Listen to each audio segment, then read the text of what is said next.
Яңа ел алдыннан еллык башкарылган эшләргә йомгак ясап, яңа объектлар ачу, аларны куллануга тапшыру гадәти күренешкә әверелде.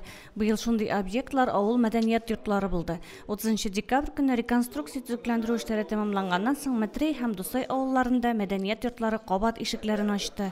Тантаналарда район башлыгы Альберт Хуҗин да катнашты. Үзегезнең эшегез белән, үзегезнең хезмәт сөючәнлегегез белән, моторлыгы белән менә бу Утсбиттан тоткан авыл, шуңа күрә инде үзегезнең менә мәдәният йорты булуы да мин инде уйлыйм бик зур әйбердер.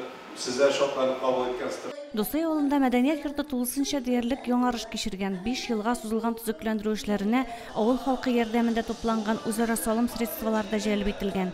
Әлеге чара уңаеннан район мәдәният йорты хезмәткәрләре авыл халкына концерт бүләк итте. 4 ел капиталь үткәннән соң бу мәдәният йортыбыз яңа күлмәген кия. Аллага шөкер, авыл халкының тәгә хыялы бүген тормышка ашты. Инде бик күп чаралар үткәрелә, аннан соң да инде Алла бирсә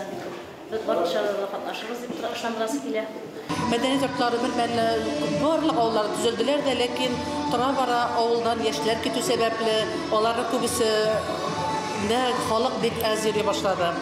Инде мәдәният йортына халык йөрми икән, аның кирәге нәрсәгә? Шуңа авылга һәр вакыт ярдәм итә торган, авыл халкының ялын оештыра торган, күңелле итеп монда бәйрәмнәр үткәрә торган урын булсын иде.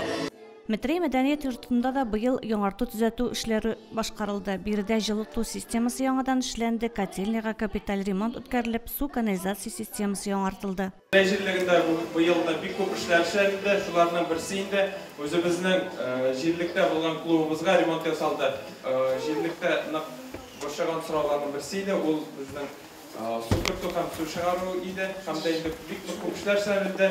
Мәдәният йортлары, клублар халыкка хезмәт итсен, аларда җыр, музыка, бала-чага чыршуы, күңелле биюләр тынып тормасын иде. Метрей һәм Дусай мәдәният йортлары да гөрләп эшләп торыр дип ышанасы килә. Гөлназ Җәлилова, Динар Нуртдинов, Мөслим телевидениесе.